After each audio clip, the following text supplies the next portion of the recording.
अगर बोले look, firstly we told you u is equal to v, और ma'am ने इसको इंग्लिश में कैसे बोला था? Object and image, object and image both are equidistant from the plane mirror. जितनी दूरी पर ऑब्जेक्ट है उतनी दूरी पर इमेज होएगा। एग्जांपल से बताऊं, अगर ये इंसान मिरर से 10 मीटर की दूरी पर है तो उसका जो इमेज होएगा वो भी मिरर से 10 मीटर की दूरी पर अंदर होएगा। ये ऑब्जेक्ट कहाँ पर है? 10 मीटर की दूरी पर बाहर, और इमेज कहाँ है? 10 मीटर की दूरी पर अंदर। दूसरा पॉइंट आपको मैम ने बोला, क्या बोला था बेटे? जहां तक इसने अपना हाथ खड़ा करा हुआ है और इसके पैरों से लेकर इसको ओ सर्कल में लिखते हैं। ओ सर्कल का मतलब होता है ऑब्जेक्ट का साइज। इसी तरह से जो इमेज हमारा बना हुआ है उसके साइज को आई से लिखते हैं। दूसरे शब्दों में बच्चा मेरे से पूछता है, सर मेनली तो मतलब आप हाइट ही कह रहे हो ना? बिल्कुल हाइट ही कह रहा हूं, लेकिन साइंस की लैंग्वेज में हम ऑब्जेक्ट साइज और इमेज साइज बोलेंगे। तो दूसरा फीचर मैम ने आपको ये बोला था, object size is equal to image size. Second point आपको ये बताया था। थर्ड पॉइंट, ये जो लड़का यहाँ पर खड़ा हुआ है ये अपने दोस्त को बोलता है, जो मिरर की बैक साइड पर मेरा इमेज दिख रहा है ना उसको जाके हाथ लगा के आओ। ये वाला लड़का ऑब्जेक्ट वाला। तो जब उस इसका दोस्त मिरर की बैक साइड पर जाता है तो वहां पर कुछ होता ही नहीं, हाथ किसको लगाएगा? इसका मतलब ये इमेज सिर्फ आंखों से देखा जा सकता है, इसको टच नहीं करा जा सकता। जिस इमेज को हम देख सकते हैं लेकिन टच नहीं कर सकते फिंगर से, वो वर्चुअल इमेज होता है, रियल इमेज नहीं होता, वर्चुअल। शाबाश। कुछ बच्चे बेटे इधर उधर रोमिंग कर रहे हैं, please settle down. I request the teachers to please make a better discipline. तो याद रखना, इस इमेज को इस ऑब्जेक्ट का जो दोस्त है वो जाकर ऐसे टच नहीं कर सकता फिंगर से। जिस इमेज को हम उंगली से टच नहीं कर सकते उस इमेज को हम बोलते हैं वर्चुअल इमेज। तो थर्ड पॉइंट मैम ने बोला कि image will be virtual, virtual appear होएगा, असली में नहीं होएगा। दूसरे शब्दों में आप कह सकते हो नॉट रियल, नॉट रियल। अगर हम इसको उंगली से टच कर सकते तो हम इन्हें रियल लिखा होता। एक और पॉइंट देखो बेटे कि ये जो ऑब्जेक्ट है, अगर आप इसको मेरी बॉडी ही मान लो तो आप देखोगे इसने अपना लेफ्ट हैंड ऊंचा उठा रखा है, लेफ्ट हैंड, जबकि इमेज के अंदर राइट हैंड उठा रखा है। तो इसका मतलब है left hand of object being raised by the object appears as right hand being raised by the image। तो लेफ्ट का राइट बन गया और राइट का लेफ्ट बन गया। Fourth feature, left side right बन जाती है इमेज में और ऑब्जेक्ट की जो राइट साइड होती है वो लेफ्ट बन जाती है। इस फीचर को मैम ने आपको बताया होगा, इस फीचर को बोलते हैं लेटरल इन्वर्जन, लेटरल इन्वर्जन। और आपको अगर इंग्लिश वीक है तो आपको शायद ना पता हो, लिटरल का मतलब होता है साइड, साइड वाइज। ओके। और ये जो इन्वर्ट इन्वर्जन वर्ड है, इस ये इंग्लिश के वर्ड इन्वर्ट से बने। इन्वर्ट का मतलब होता है बदल देना, चेंज कर देना, लेफ्ट का राइट, राइट का लेफ्ट। इस तरह से हमने reflection on the plane mirrors आपको लास्ट टाइम हमने करवा दिया। ठीक है, मैंने कोई समरी कर दी। अब हम इसके ऊपर आगे बढ़ेंगे कर्व्ड मिरर्स के ऊपर। शाबाश।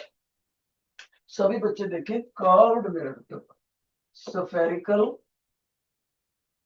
Curved mirrors, spherical curved mirrors.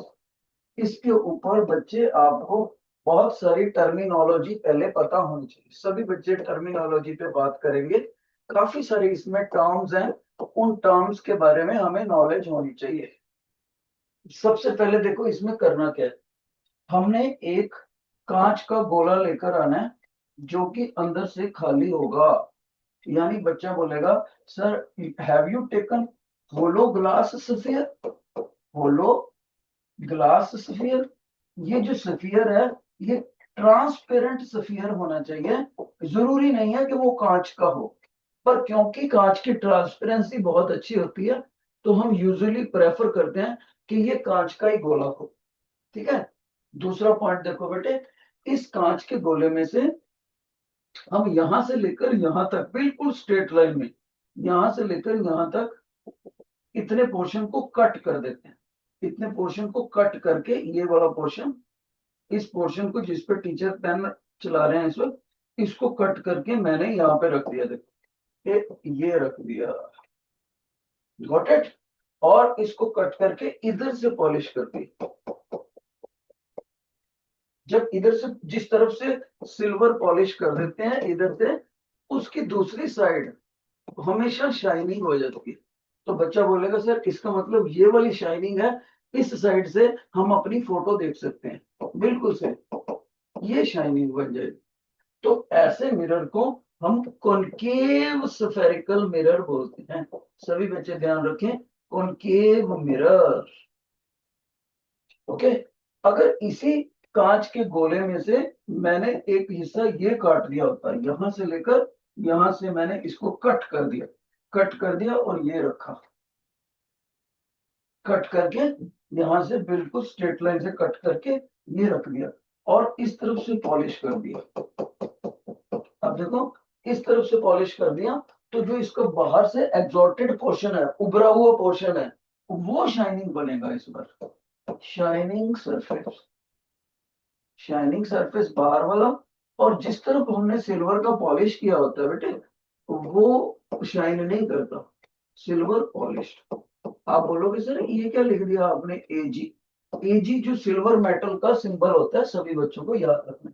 अगर भूल जाए तो आप इसको इंग्लिश में भी लिख सकते हो। अब ध्यान से सुनना बेटे, ऐसे वाले मिरर को क्या बोलते हैं, convex spherical mirror. Convex spherical mirror, short में कॉन्वेक्स मिरर भी बोल सकते हैं। तो बच्चा समझ जाएगा सर मेरे को पता लग गया।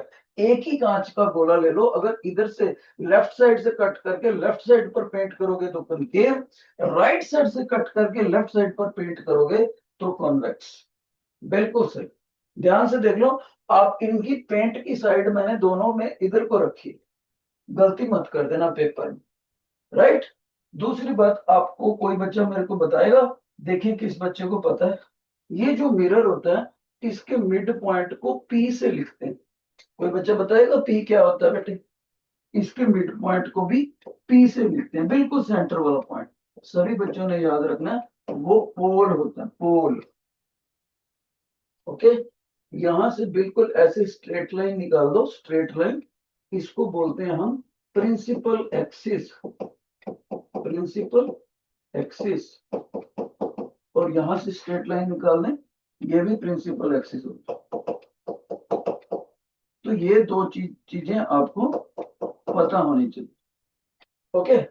और एक बात ध्यान से सुनो, जिस दो पॉइंटों के बीच में हमने इसको कट करा यहां से यहां तक, ये जो स्ट्रेट लाइन बन गई, ये जो स्ट्रेट लाइन बनी इसको स्मॉल ए से लिखते हैं, अपर्चर, अपर्चर बोलते हैं। Got it. और जिस सफियर के सेंटर से सफियर में से इसको काट के लेकर आए, उसके सेंटर को सी से लिखते हैं और उसको बोलते हैं centre of curvature, centre of curvature. कोई बच्चा मेरे से बोले सर ऐसे जो कन्वेक्स मिरर बनाया था वहां पर आपकी ग्रीन लाइन की हाइट यहां से यहां तक है, तो क्या इसको भी हम अपर्चर बोलेंगे? यस, अपर्चर का सिंबल सेम होता है एक, इसको भी अपर्चर बोलेंगे। तो ये आपको इतनी चीजें पता होनी चाहिए। अब हम इन दोनों मिरर्स को अलग अलग से लेकर इनकी बातचीत करेंगे, शाबाश। थोड़ी थोड़ी अलग अलग से बात करेंगे, सभी बच्चे ध्यान से देखें।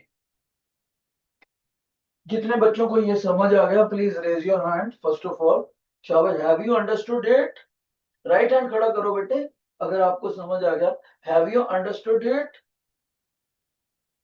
देखो बेटे यूलर के बच्चे मेरे को रिस्पॉन्स नहीं दे रहे। Have you understood it? ऐसे कटिंग करके इधर पॉलिश करने से कौन सा मिरर बनता है? ऐसे कटिंग करके इधर से पॉलिश करने से। शाबाश, रिप्लाई चाहिए, वेरी नाइस वेरी। ओके, अब हम आगे बढ़ेंगे बेटे, ध्यान से देखो।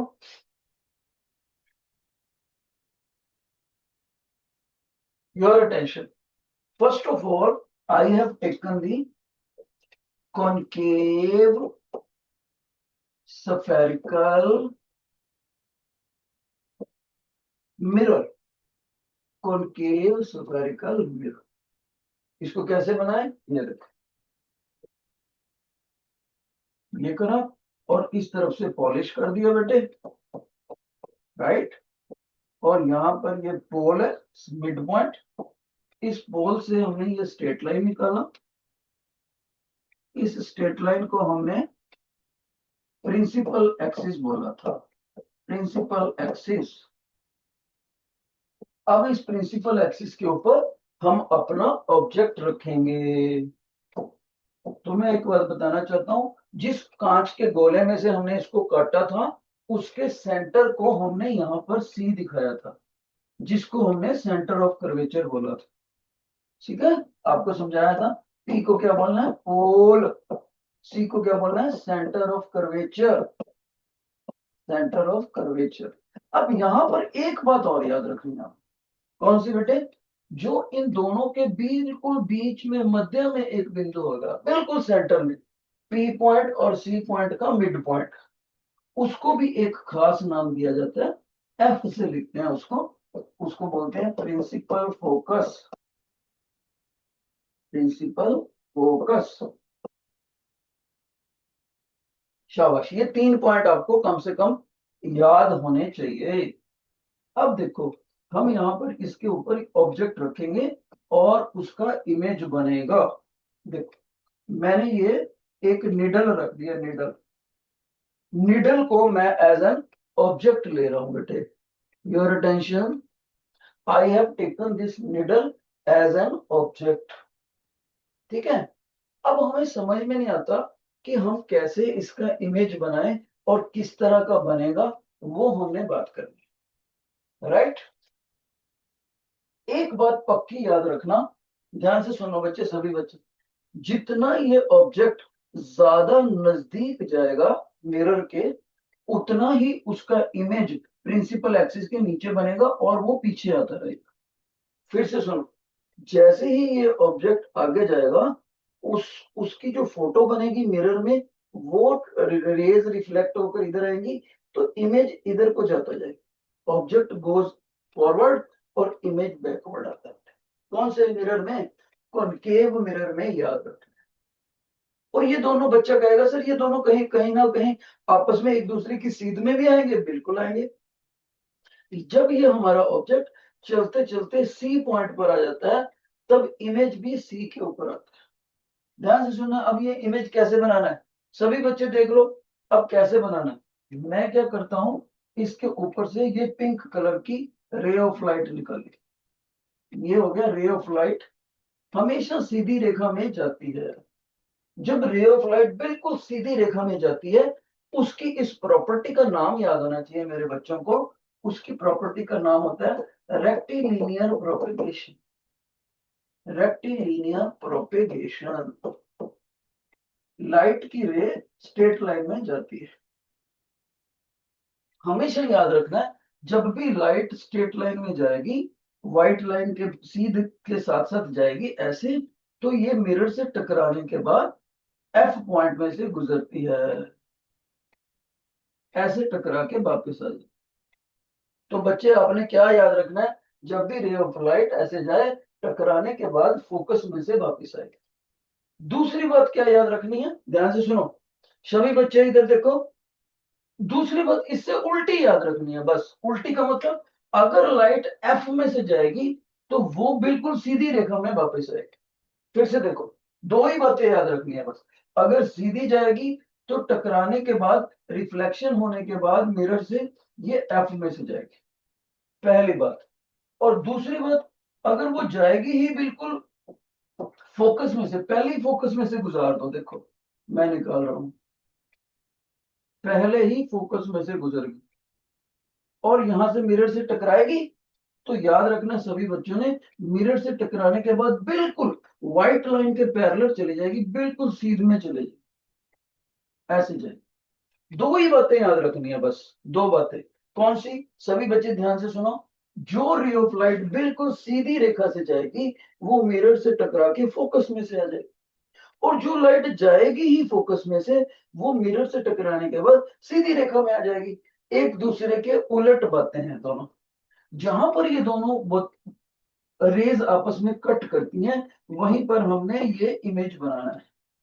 अब बच्चा कहता है सर इमेज कैसे बनाना है, ऐसे बनाऊं कि ऐसे बनाऊं? मैं कहूंगा बेटे ये जो मेजेंटा कलर की रे गई है और ग्रीन कलर की रे ऑफ लाइट गई है, ये ऑब्जेक्ट के हेड के ऊपर से गई है, देखो हेड है ना ये वाला, this is your head, head of the object. तो हेड से चलने वाली चीजें जहां पर कट करेंगी वहां पर हेड ही बनेगा, इसका मतलब हेड नीचे को बनेगा, इसका मतलब हेड नीचे को बनेगा। हमने बना दिया। इसको क्या बोलते हैं? इमेज, इमेज बोलते हैं। और जो हमने रखी थी निडल उसको क्या बोलते हैं? ऑब्जेक्ट। अब किसी बच्चे से मैं बोलूं बेटे सच में बताओ कि ऑब्जेक्ट बड़ा है कि इमेज बड़ा है, तो बच्चा बोलेगा सर साफ ही पता लगता है, देखो यहाँ पर जो ऑब्जेक्ट है वो कितना बड़ा है, ये आप देखो ऑब्जेक्ट का साइज तो ज्यादा है। मैंने कहा बेटे कैसे कह सकते हो? बच्चा बोलता है सर देखो इमेज छोटा सा बना है, इमेज का साइज छोटा बना है, इमेज के साइज को आई से लिखते हैं ब्रैकेट में डाल के। तो बच्चा बोलेगा सर इस केस में हमने ये पढ़ा object size is greater than image size. तो अब मेरे को बच्चा बोलेगा सर क्या मैं फिर कॉनकेव मिरर में ये याद कर लूं कि object size is greater than image size? No no no, पक्का नहीं याद करना। ये तभी ऑब्जेक्ट साइज इमेज साइज से ग्रेटर होता है अगर हमारा इमेज सेंटर ऑफ कर्वेचर की बैक साइड पर हो। अगर हमारा ऑब्जेक्ट सेंटर ऑफ कर्वेचर से भी पीछे जाकर हो तब ये होता है। तो अब लर्निंग पॉइंट सुन लो। और ऊपर से ये देखो इमेज नीचे को लटका हुआ है, नीचे को लटका हुआ। तो विद रिस्पेक्ट टू सी के ऊपर हम बात करेंगे। सभी बच्चे अब याद करने का तरीका बताने लगा हूं, मेमोरी टू। ठीक है, देखो with respect to, with respect to C, C का क्या मतलब बोला था? Centre of curvature. Centre of curvature, जिस कांच के गोले में से हम इसको काट के लेकर आए थे उस कांच के सफियर का जो सेंटर था उसको बोलते हैं सेंटर। अब ध्यान से सुनो इसमें करना कैसे। अगर हमारा सेंटर ऑफ कर्वेचर से ऑब्जेक्ट राइट साइड पर पड़ता है, ठीक है, तो हम बोलेंगे, गौर से देखो, तीन बातें हैं। अगर इस तरह का फिगर हो सेंटर ऑफ कर्वेचर से राइट साइड पर, आप बोलोगे सर अगर आपका object on right side of C तो कैसे बात होगी? फिर मैं इस येलो वाले ऑब्जेक्ट को धीरे धीरे धीरे धीरे आगे लेके आऊंगा, बिल्कुल सी के ऊपर लेकर आ जाऊंगा, सी की सीध में। तो आप बोलोगे ऑब्जेक्ट ऑन सी, तब क्या होएगा? फिर इसको मैं येलो वाले ऑब्जेक्ट को सी से भी आगे लेकर चला जाऊंगा। Got it? तो आप कहोगे object on left side of, left side of C. तो बच्चा बोलेगा सर इसका मतलब है आपने तीन अलग अलग केसेस लिए, पहले आपने सी से इधर रखा ऑब्जेक्ट, फिर आप सी के ऊपर रख रहे हो, फिर सी से इधर कर रहे हो। यस, तीन मैंने केसेस करे। अब तीनों केसेस में मेरे बच्चा याद करेगा कि आपको जो इमेज बनेगा ना, ये वाला इमेज, वो कैसा बनेगा। तो इमेज के बारे में बात करते हैं। पहली बात, ध्यान से सुनना, पहली बात, पहली बात यह है कि अगर इन तीनों केसेस में देखें, यहां यहां यहां इमेज का मुंह नीचे को ही होगा, हेड उसका नीचे को लटका हुआ होगा, इस केस में भी, इस केस में भी, इस केस में। तो हम उसको बोलते हैं इमेज को इन्वर्टेड। यहां भी इन्वर्टेड आता है बेटे, यहां भी इन्वर्टेड आता है, और यहां भी इन्वर्टेड ही आता है, तीनों में इन्वर्टेड। सर और क्या बात होगी? और देखो ध्यान से, एक बार ध्यान से देखना, जब ये ऑब्जेक्ट चलते चलते सी की सीध में आ जाता है ना, सी की सीध में, तो जितना ऑब्जेक्ट ऊपर होता है बिल्कुल उतना ही इमेज नीचे हो जाता है, बराबर आ जाते हैं ये। फिर से सुनो, जितना ऑब्जेक्ट सी के ऊपर होता है बिल्कुल बराबर के साइज का सी इमेज नीचे आ जाता है, और वो भी उसकी सीध में। तो इसका मतलब जब ऑब्जेक्ट सी के ऊपर होता है तभी ऑब्जेक्ट का साइज इमेज के साइज के बराबर होता है। Got it. और यहां पर देखो क्या है, जो हमने फिगर बनाया है उसमें तो ऑब्जेक्ट सी से, जो हमारा ऑब्जेक्ट है वो सी से राइट साइड पर है। अगर राइट साइड पर है तो ऑब्जेक्ट बड़ा है और इमेज छोटा है। तो राइट साइड पर हमने देखा ऑब्जेक्ट का साइज इमेज के साइज से बड़ा है। इस साइन को आपको याद है ना, ग्रेटर देन बोलते हैं। और इसमें उल्टा कर देना, ऑब्जेक्ट का साइज इमेज के साइज से छोटा होगा। ओके। यानी कि बच्चा बोलेगा सर ये येलो ऑब्जेक्ट जब आगे चलता चलता सी पॉइंट से भी इधर निकल जाएगा तब ये इमेज पीछे को आता आता बड़ा होता होता ऑब्जेक्ट से भी बड़ा हो जाएगा, इमेज बड़ा हो जाएगा। ठीक है। और एक बात याद रखनी है, ये भी एक आपने याद रखना बेटे। और तीसरी बात आपने क्या याद रखी, अगर मैं यहां पर कागज की शीट रख दूं, कागज की शीट एज ए स्क्रीन, मैं बिल्कुल व्हाइट शीट को ऐसे रखूं तो इसके ऊपर इमेज बनेगा, मैं उसको फिंगर से टच कर सकता हूं। जिस इमेज को फिंगर से टच कर सकते हैं उसको रियल इमेज बोलते हैं। पता है, सिर्फ एक सेक्शन के बच्चे अच्छे से नहीं पढ़ रहे, इल्यूसाइड्स, बाकी सारे सेक्शंस के बच्चे बहुत अच्छे से पढ़ रहे हैं, शाबाश। तो आपने याद रखना कि जो इमेज है क्योंकि हम उसको फिंगर से टच कर सकते हैं तो ये भी रियल होएगा, ये भी रियल होएगा और ये भी रियल ही होगा। Got it. तो आपने ये याद रखना है बेटे। ये आप अगर आपसे बोले कि कॉनकेव मिरर में ऑब्जेक्ट बड़ा होता है कि इमेज बड़ा होता है, आप कहोगे तीनों केस हो सकते हैं, ऑब्जेक्ट भी बड़ा हो सकता है, इमेज भी बड़ा हो सकता है और दोनों बराबर भी हो सकते हैं। ओके, ये तीन केस होते हैं। तो समझदार बच्चे ने इनको याद कर लिया होगा। एक बात याद रखनी है अब, एक बच्चा कहता है सर ये आगे चलते चलते चलते चलते अगर एफ पॉइंट पर पहुंच जाए, एफ पॉइंट पर, तो ऑब्जेक्ट जब एफ पॉइंट पर पहुंचता है तो इमेज बहुत दूर चले जाता है, इन्फिनिटी पर चला जाता है, इन्फिनिटी पर और बहुत बड़े साइज का हो जाता है। फिर से सुनो, ये येलो कलर वाला ऑब्जेक्ट जब खिसकते खिसकते फोकस वाले पॉइंट एफ के ऊपर आ जाएगा तो ये जो इमेज है व्हाइट कलर वाला वो पीछे जाते जाते बड़ा होते होते होते इतनी दूर चला जाएगा, इतनी दूर जिसको कि हम इन्फिनिटी बोलते हैं। तो ये बात आपने याद रखी। Got it. कितने बच्चों को समझ आ गया ये, रेज योर हैंड। अगर आपको ये समझ आ गया रेज योर हैंड। बेटे आपको टीचर को रिस्पॉन्स देना है, एक तरफ हाथ खड़ा करना है आपने। ओके, तो ये भी हमारा बात बन गई। लेकिन अगर हमारा कन्वेक्स मिरर होता, देखो ऐसे वाला मिरर होता, इसको कन्वेक्स बोलते हैं। हम कन्वेक्स मिरर में ऑब्जेक्ट को आप कहीं भी रख दो, ऑब्जेक्ट को आप कहीं भी रख दो तो जो आपका इमेज है, ऑब्जेक्ट को कहीं भी रख दो आगे पीछे, इमेज आपका हमेशा छोटा बनेगा।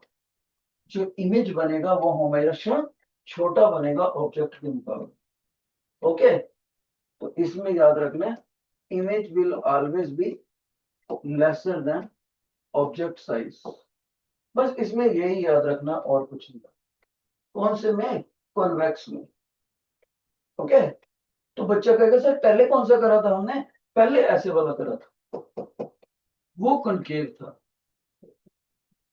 अभी हम कनकेव की बात नहीं कर रहे, कॉन्वेक्स की कर रहे हैं। राइट।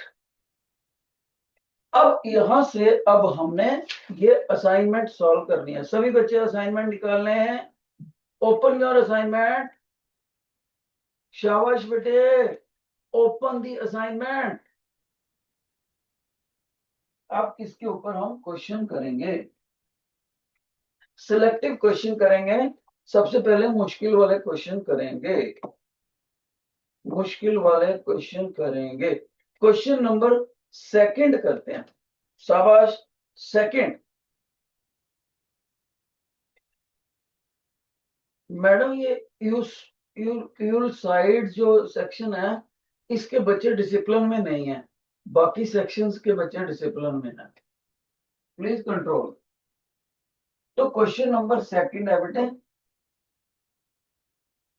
यहां पर आपके पास बोला है angle of incidence is shown ना is given, find the angle of incidence. Angle of incidence बताना है, सॉरी, देखो आपको एंगल ऑफ इंसिडेंस बताना है, एंगल ऑफ इंसिडेंस। और आपको फोटो दिया हुआ है, एक फिगर दिया हुआ है। फिगर कैसे दिया हुआ है, सभी बच्चे ध्यान से देखें। यहाँ पर एक प्लेन मिरर दिया हुआ है, प्लेन मिरर, उस प्लेन मिरर के ऊपर रे ऑफ लाइट दिखाया हुआ है, ऐसे ऐसे रे ऑफ लाइट दिखा के फिर इस रे ऑफ लाइट को इधर भी दिखाया हुआ है। जिस पॉइंट पर ये लाइट गिरती होती है ना बेटे, कौन सी, इंसिडेंट रे, और जो लाइट जाती है उसको क्या बोलते हैं, रिफ्लेक्टेड रे। और जिस पॉइंट पर गिरती है इसको क्या बोलते हैं, point of incidence, point of incidence. Okay, I R का क्या मतलब होता है, इंसिडेंट रे, इंसिडेंट रे जो कि हमने मिरर के ऊपर गिराई है। पीएम का क्या मतलब है, प्लेन मिरर, जो कि हमने ऐसे टेबल पे लिटा रखा है, प्लेन मिरर। आर आर का क्या मतलब होता है बेटे, reflected ray, reflected ray. Okay, और जिस पॉइंट पर हमने इसको थ्रो करा, वहां से अगर बिल्कुल वर्टिकल लाइन निकाल देंगे, ये देखो, ये वर्टिकल लाइन मिरर के ऊपर 90 डिग्री का एंगल बनाती है, 90 डिग्री। 90 डिग्री का क्या मतलब, अगर एक लाइन हॉरिजॉन्टल हो और एक लाइन वर्टिकल हो, उसमें जो एंगल बनता है उसको 90 डिग्री बोलते हैं, और इसको आप मैथ की लैंग्वेज में राइट एंगल बोलते हैं। जो भी ये डॉटेड लाइन राइट एंगल बनाती है, इसको हम एन एल से लिखते हैं बेटे, एन एल। एन एल का मतलब नॉर्मल, नॉर्मल। और एक बात याद रख, जब यहां से light I, source of light से ऐसे गिरी, इस सोर्स ऑफ लाइट ने मिरर के साथ एक एंगल बना रखा है, ये वाला एंगल, जिसको टीचर ने डबल लाइन से रिप्रेजेंट करा। इस एंगल को बोलते हैं, जी से लिखते हैं इसको, angle of glass, angle of glass. और एक और एंगल देखो जिसको टीचर रेड कलर से शो कर रहे हैं, रेड कलर से, ये रेड कलर वाला एंगल ऑफ इंसिडेंस होता है। ये नॉर्मल के साथ बनाती है इंसिडेंट रे। आई का क्या मतलब होता है बेटे, एंगल ऑफ इंसिडेंस।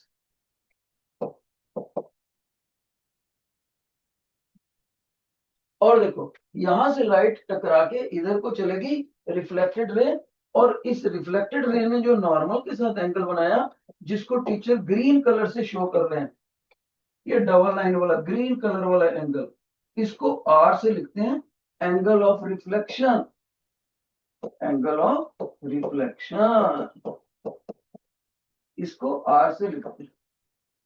ओके, याद रखना हमेशा कि जो ग्रीन कलर वाला एंगल है वो रेड कलर वाले एंगल के हमेशा बराबर होता है। Angle of incidence, angle of reflection बराबर होते हैं। और दूसरी बात आपने याद रखनी है, एक तो ये याद रखनी है बेटे, और ये तीनों इंसिडेंट रे, नॉर्मल और reflected ray all lie in the same plane. एक और इंपॉर्टेंट बात याद रखनी है, व्हाइट एंगल और रेड एंगल, यानी कि एंगल ऑफ ग्लास और एंगल ऑफ इंसिडेंस, इन दोनों का टोटल 90 डिग्री होता है। Angle of incidence plus angle of glass 90 degree होता है। अब हम देखते हैं कि हमारा क्वेश्चन क्या था। इतना सारा कुछ आपको पता होना चाहिए। हमारे क्वेश्चन में उसने एंगल ऑफ ग्लास को 30 डिग्री दे रखा है। बेटे अगर ये 30 डिग्री होएगा तो आपको एंगल ऑफ इंसिडेंस पूछा हुआ है, पाई एंगल पूछा हुआ है। देखो, एंगल ऑफ इंसिडेंस आपसे इस क्वेश्चन में पूछा हुआ।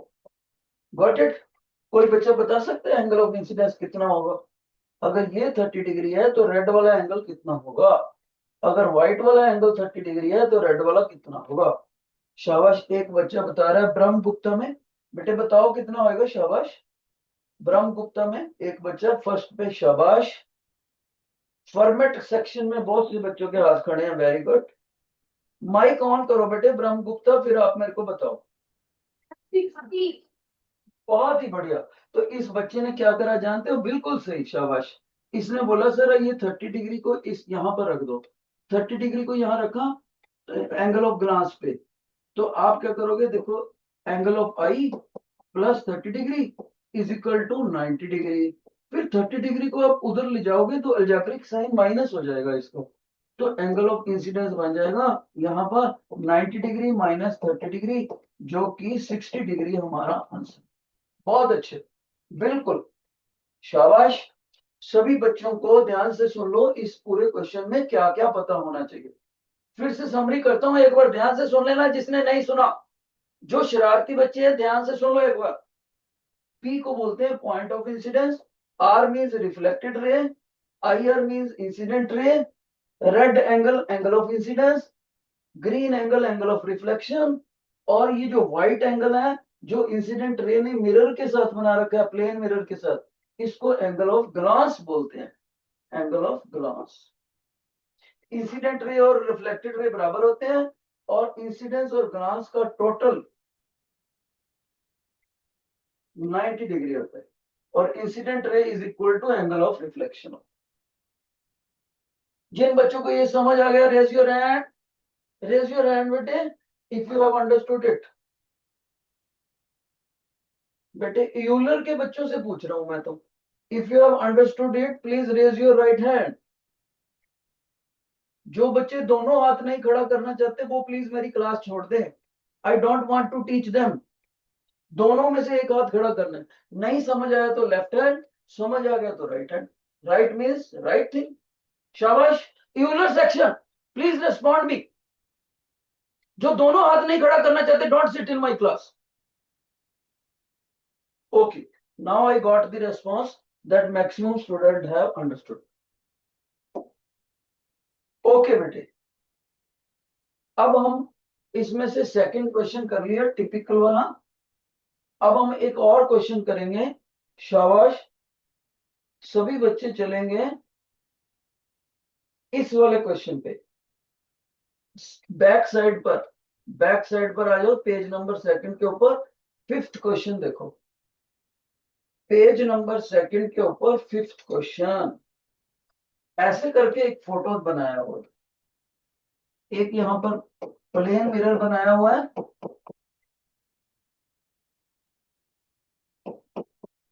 और इस प्लेन मिरर को हॉरिजॉन्टल के साथ सर्टन एंगल से टिका रखा है। कितना एंगल बताया ये वाला, 40 डिग्री। फिर वो बोलता है, यहां से ध्यान से सुनो, कि यहां से हमारा एक इंसिडेंट रे आया बिल्कुल स्ट्रेट लाइन में।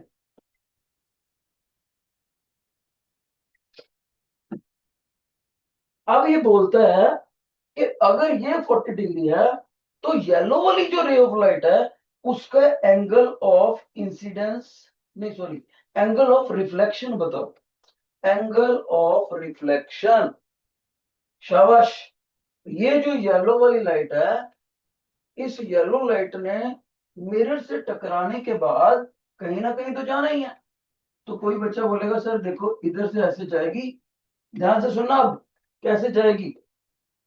जिस जगह पर ये लाइट टकराती है वहां पर इस पॉइंट ऑफ इंसिडेंस पी के ऊपर आपको एक ऐसी लाइन ड्रा करनी होती है, डॉटेड लाइन, जो कि मिरर के ऊपर 90 डिग्री का एंगल बनाती है।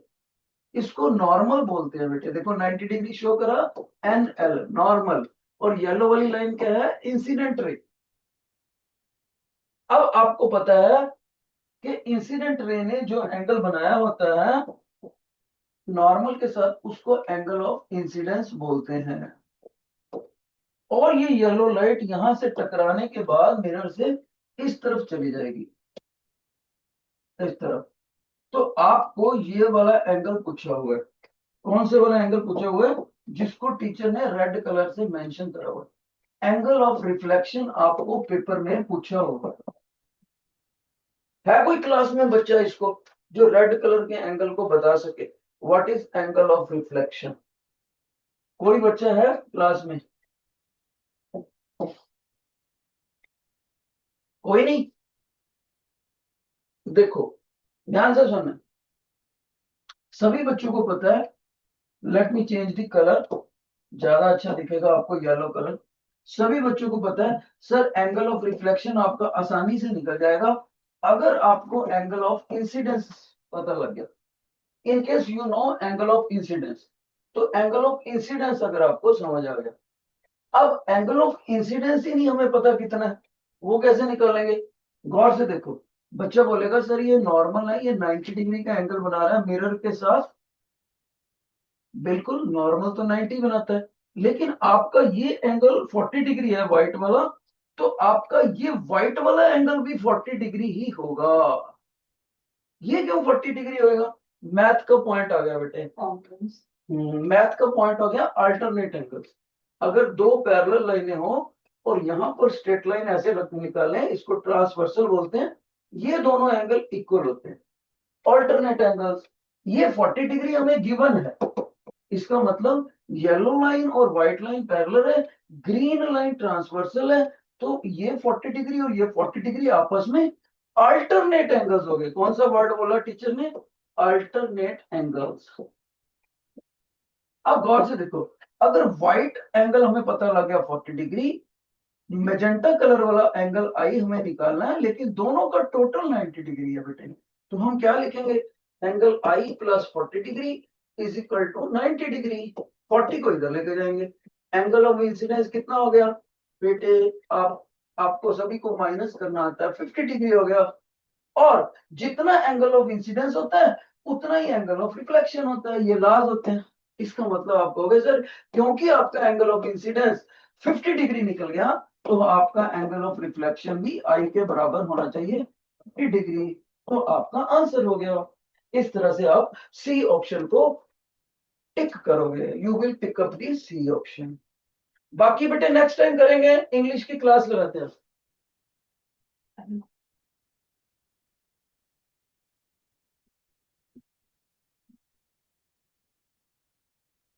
Good afternoon, everyone. How are you all? So take your time, put your maths back into this thing, okay? Then you can take out your English. You can take 1 minute to relax. By the time I'll just clear this board. I hope everybody has taken down this so that I can clear the board. Okay.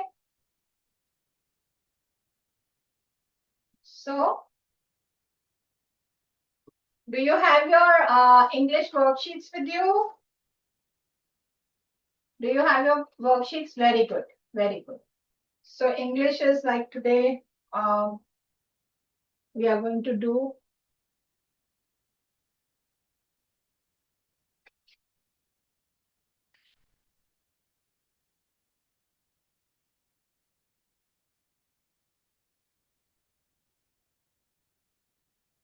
future tenses.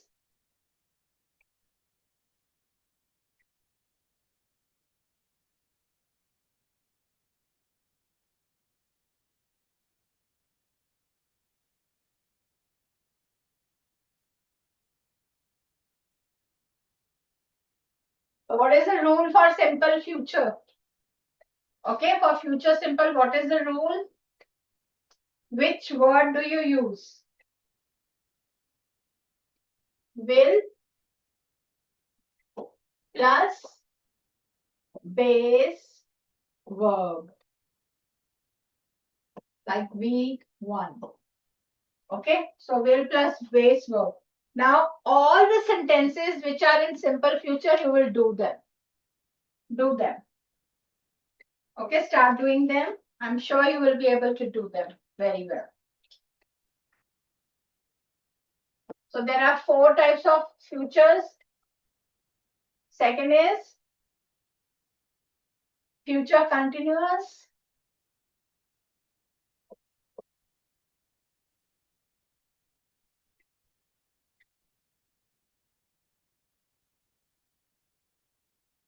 I'm just writing this. It's like a revision because you people have already done future tenses, all the 4 forms of future tense in your class. Okay. So here,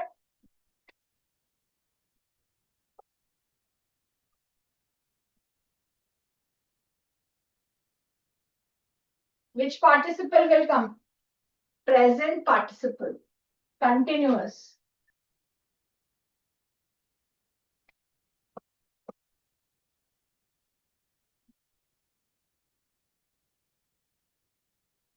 Present participle means ing.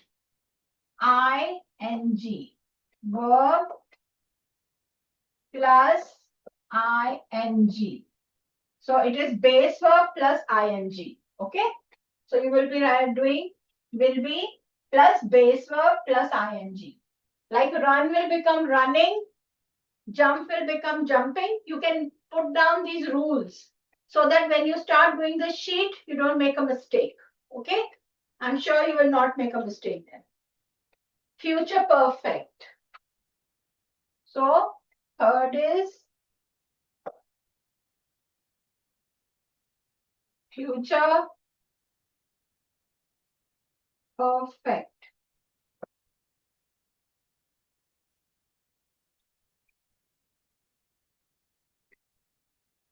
Perfect में क्या आता है?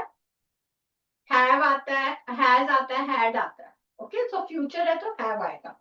So what you will do is will have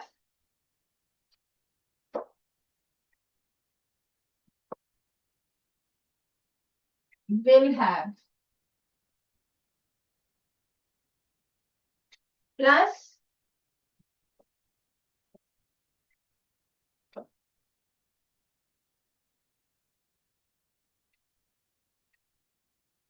this is past participle is like verb 3, third form. Okay. So यहाँ पर base verb, it will be base verb plus ing continuous, because ing will come, perfect will be third, and simple will be will plus base verb. Okay, start doing your worksheet and you will not make a mistake at all. Okay, because now you know what you have to do. And then there is future perfect continuous. Okay, so I'll have to erase this. Then only I can write down future perfect continuous. I hope you all have written down this in your sheet. There is a lot of space at the back. You can note it down. And then when you keep it, it will become a thing where you can take it for reference whenever you want. Aryabhatta, I think so your camera control is not there. Aryabhatta, camera controls. Because I can't see the children. Okay. Hello, everyone. Okay. Yeah. So now I'm just erasing this so that we can. I hope everybody has written this. Okay.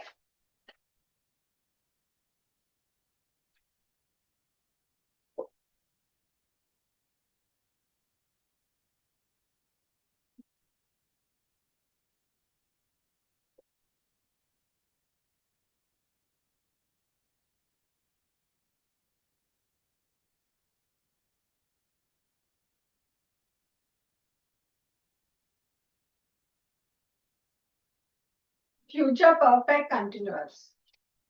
Will have been.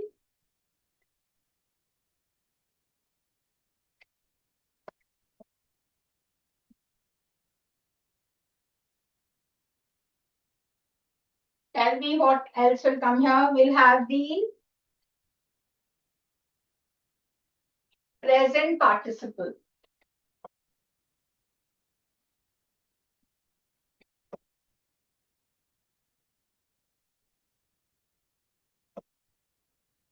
Present participle is ing and past participle is like, this is the present. Base verb plus ing, and past is base verb plus ed. Okay, it is V3 is base verb plus ed. So this is how आपको पता ही है forms of verbs. Okay, so start doing this exercise. Now first one is future simple. She win the competition. There is a question mark. So it is a question. Because there is a question mark at the end, so it is a question. So how will you begin this sentence? You will begin this sentence with the question word. So very simple. How will you use? Which word will you use? Which word?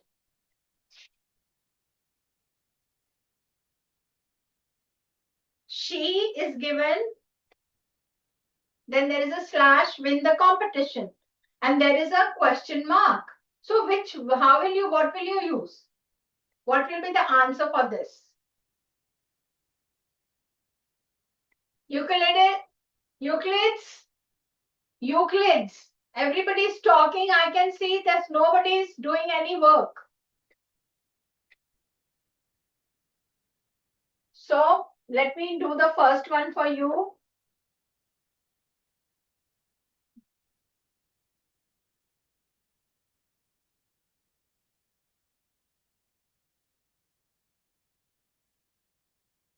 Okay, the first one. I will just do the first one and then you will start doing. Future simple.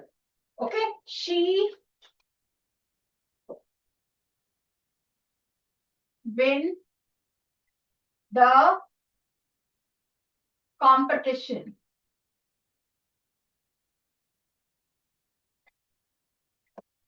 There is a question mark. So we have to see that this is a question mark. So what are we going to do?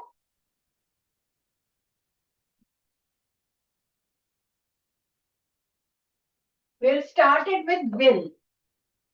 Will she win the competition?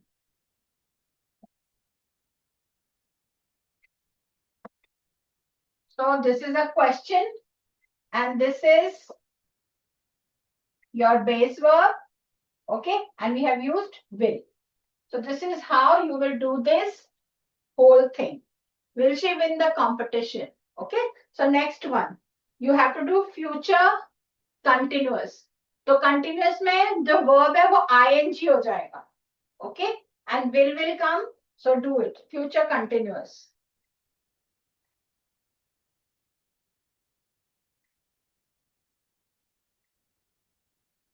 Start doing. Okay. Archimedes, I can see a hand raised. Come out. Yes, very good. I can see a hand raised.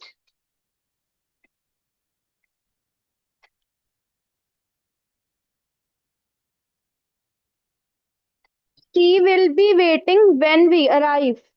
Very good. She will be waiting when we arrive. Perfect. Perfect. Beautiful. How many of you got this right? How many of you got this right? Very good. Very nice. Very good. Clap for yourself. Yes. Now do the next one. Okay. She will be waiting when we arrive. It's perfect. Everybody should give it a try. Okay. Don't think that, should I clear this all? Have you all noted down the rules? Should I clear? Okay.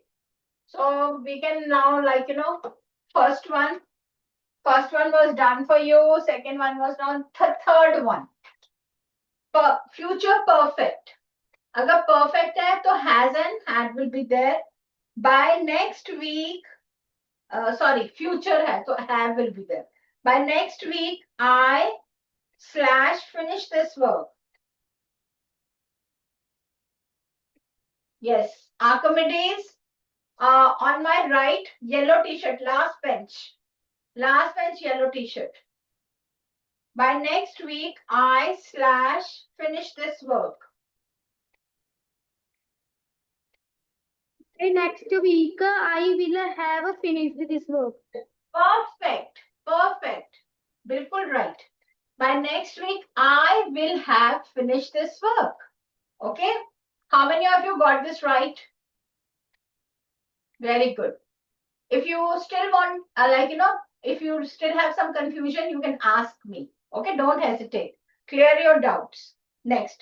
Next is future perfect continuous. Future perfect continuous. So, what do you have for future perfect continuous? You have will have been. So you will have to use will have been plus present participle because it is continuous. Okay?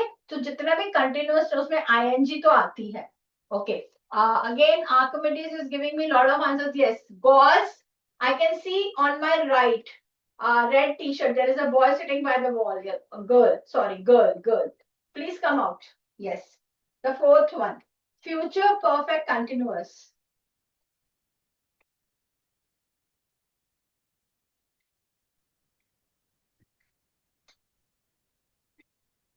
Yes. I will have been living here for 1 year next week. Perfect. Beautiful. I will have been living here. I will have been आपने use करना है और क्योंकि continuous है तो live is becomes living. Okay, so it becomes living here for 1 year next week. Okay, one pronunciation I will like to teach you is here. YEAR. This is like a year, Hindi ka. Sorry, my Hindi handwriting is really bad. Let me make it a little better.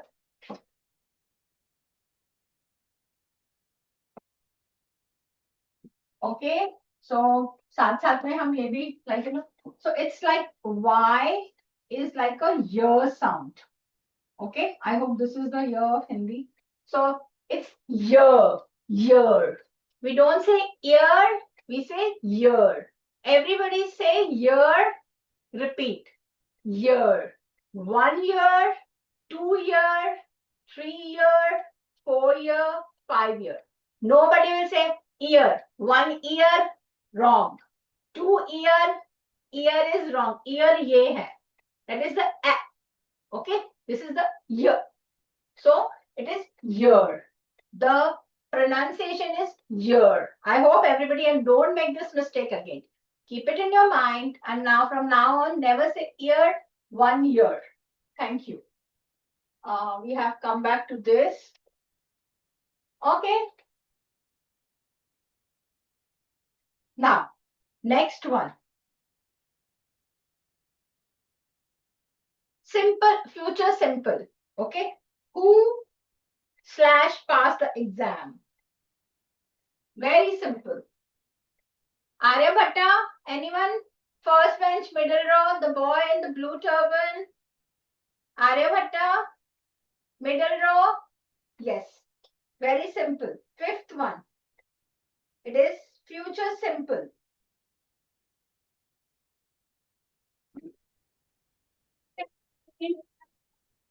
Bolo, bolo.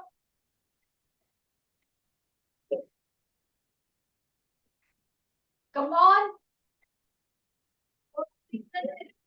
I can't hear you. Something is wrong. Who? Yes. Who will pass the exam? Who will pass the exam? Okay, very good. Very simple. Only is you have to use the base verb and will. Okay, pass is the base verb and will. You have to add. It is a question and it is beginning with a question. So no issues. First वाले में question से begin नहीं हो रहा था, तो you have to write will there. Okay. Now next, sixth one. Future perfect continuous. Future perfect continuous. Archimedes, very good. Lot of children are raising their hands. First row, middle row, first bench, both the children. I want both of you to come out. Okay. Future perfect continuous. Yes. Will have been living here for 1 year next week. That was, yeah, your answer is correct, but this is the fourth one. I'm now on the sixth one. I'm on the sixth one. She's studying, so she will be tired. Yes, she will have been, because it is future perfect continuous. Will have been. You have to use will have been studying. That is your present participle. Okay, because it is continuous. Okay, so she will be tired. Very good. She will have been studying, so she will be tired. She will have been studying, so she will be tired. Next, seventh one. This is very simple, future continuous. Who will answer this? Yes, answer. How will you be getting home? How will you be getting home? Very good. Future continuous hai, so get will become getting. Okay? Very good.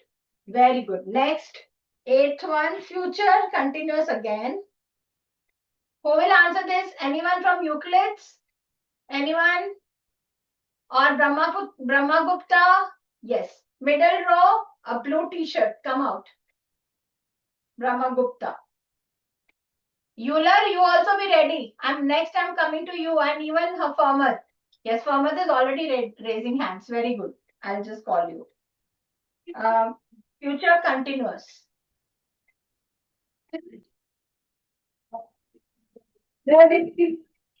John will be sleeping at 14. Very good. John will be. You have to do will be, and sleep will become sleeping because it is continuous. Okay. So I hope those formulas are also helpful. Okay, you have to just remember them. Very good. Because in exam you will not get them. So you'll have to think about it. Next is future perfect. Future perfect. Yes. Format. There is in the middle row, there is a girl in blue t-shirt. Please come out. Yes. Very eager. Very nice. Okay. Ma'am, I will not have been completed the report by 5 p.m. tomorrow. Yes. यहाँ पे future perfect है. Okay. So continuous में been आएगा, perfect में नहीं आएगा. So I will not have completed. I will not have completed the report by 5 p.m. tomorrow. Okay. Next. Very good. Very good. Next, who will answer? Nobody from Euclids? Why, beta? Okay, I can see a hand raised from Euclids. Okay, come out middle row, yellow t-shirt, hand raised. Aajao. 10th wala. Future perfect. Future perfect. You will have been had dinner by 8 p.m. You will have had. Okay, you will have had dinner. Have had. Okay, future perfect. So now you के साथ had आएगा. Okay, you will have had dinner by 8 p.m. Very good. Next, 11th. Future perfect continuous. Future perfect continuous. Gauze. Yes, the girl on my right in red t-shirt, please come.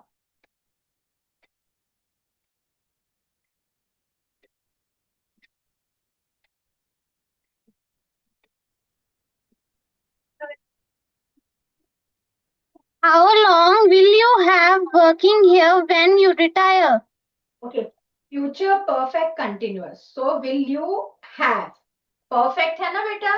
तो have तो आगा. So how long will you have been working here when you retire? Very good. Very good. Next, 12th. 12th one.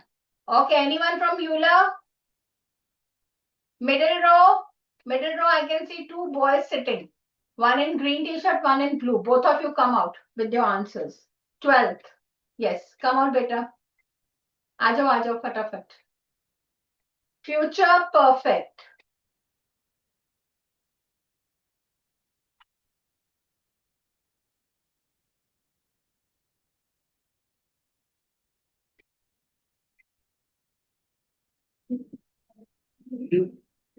When will you finish everything will you want to? When it is when will, because it is a question, when will you have done? Okay? When will you have done everything you want to do? When will you have done everything you want to do? Next, future simple. Future simple. Next is very easy. Gauze, middle row, blue t-shirt. आ जाओ बाहर. Gauze, middle row, blue t-shirt, sitting on the third or fourth bench. Yes. Teacher is standing next to you. Your teacher is standing next to you. Come out. Future simple.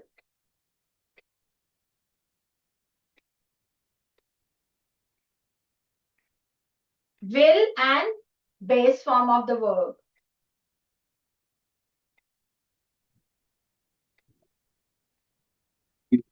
They will not be able to arrive on time. Very good. Will आएगा and base form of the verb arrive. Okay. So base form and will. Very good. They will not be able to arrive on time. Future perfect continuous. Future perfect continuous. Future perfect continuous. Who will do this? Okay. Euclid's last bench, red t-shirt. Yes. You raised your hand. Future perfect continuous.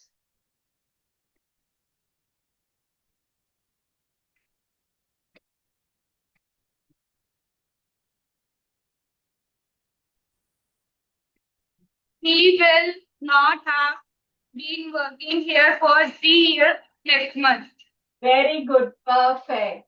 He will not have been working here for 3 years next month. Okay. So negative, not. Okay. So we have some negative statements also here. Next is future continuous. So future continuous में कैसे होता है? Will be plus, what do you add? Plus present participle, ing, plus ing. So who will answer this question? Who will answer? Okay, I can see Archimedes on my left, last row, green t-shirt. Yes, please come out.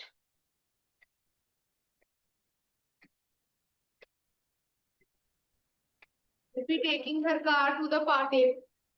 What? She will be taking her car to the party. बेटे पीछे question है तो आप question क्या बोल Will she be taking her car to the party? Very good. Will she be taking her car to the party? Okay, very good. Very good. Next is future perfect continuous. Future perfect continuous. Yes, Euclid's.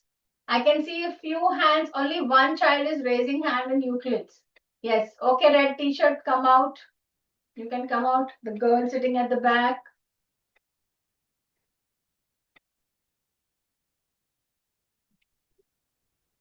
They will have been exercising for before we met. बेटे यहाँ not है. Not है. They will not have been exercising. have been exercising before we met. Okay, they will not have been exercising before we meet. So this is it. They will not have been exercising before we meet. Next is future perfect continuous. Future perfect continuous. Same, similar way you have to do it. Okay, Archimedes. Yes. On my right, there is a girl in red t-shirt. She can come. And there is a child sitting at the end, raising hand. You can also come. Okay. And there is a child who's sitting in the middle row, yellow t-shirt. You can also come. So you can go for 17, 18, 19. Yes, 17. What will you have been doing before dinner? Perfect. Perfect. Very nice. Next, future simple. You will drive here. It is a question. So question word से शुरू करो. And will you drive here? Very good. It is a question, so it has to be started with a question word. Okay, so will you drive here? Perfect. Next one, future continuous. What time will you be arriving? Very good. Continuous में ing. What time will you be arriving? Then next is future perfect. Last one. Who wants to do the last one? Okay, anyone interested in? Yay! In Archimedes, I can see a green T-shirt on my left. Last bench, second last bench. Come out, Archimedes. Yes, so today we have to clap for Archimedes because they really showed a lot of enthusiasm. Very nice. Everybody should show it. Yes. Future perfect. He will not have finished. He will not have finished the cleaning by the time she gets home. Very good. He will not have finished the cleaning by the time she gets home. So very good. I'm very impressed. Everybody has done a great job. How many of you got all correct today? All correct.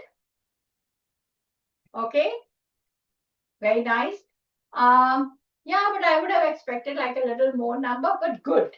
Good. How many of you got one wrong? Just one. No one? Okay, two wrong. Now, when you have wrongs, just look at them, and if you have any questions, you can ask, or if you want to look at them and see where you made a mistake. Okay, so you can do that also, because you already have the formulas which I had given here, all for all four. So you should see where you made a mistake. And have you noted down all the right answers? Has everyone noted down all the right answers? Yes or no? Any queries, any questions, anything you want to know? Nothing? Everybody's perfect? Okay. So we have done a good job today. We finished well in time. There were 20 questions and all of you have done a wonderful job. You gave me all good answers. I'm happy. Yes. Please tell 14th answer.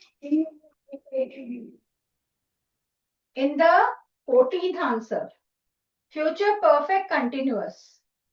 Yes. You want me to repeat the answer? He will not have been working here. He will not have been working here for 3 years next month. Okay? He will not have been working here for 3 years next month. That means this person has left the job 3 years ago. So he will not have been working here. Okay? So normally in spoken English, we will not use such kind of sentences a lot, but we do use them. Okay? So it is very, these statements, these kind of questions and statements we'll use very rarely, but normally in normal conversation, it won't be. We'll just say that she's not been working here for last 3 years. ऐसे बोल देंगे. Okay? But here, because this is grammatically very right and you should know, they are also used. And a lot of text will have such sentences.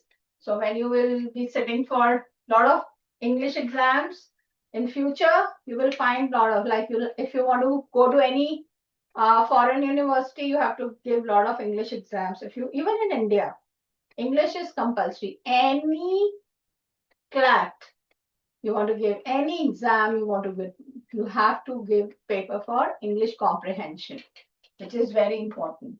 Okay, so your English has to be perfect.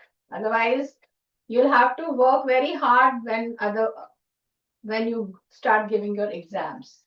So whichever exam you have to give for any university, for anything, even in India, everything has become centralized now.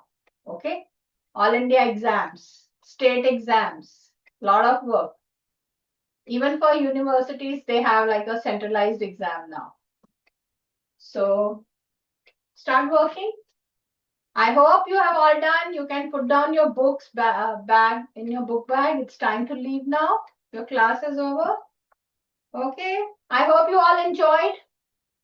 Once again, I want to ask you any queries, anything you people want to ask or know. Nobody? Okay. Thank you then. You can, what time do you leave for, like you have your school gets over, what time?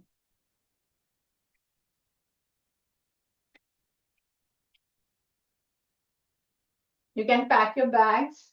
Okay, bye. See you next week now. See you next week. Have a good day, all of you. Have a good day.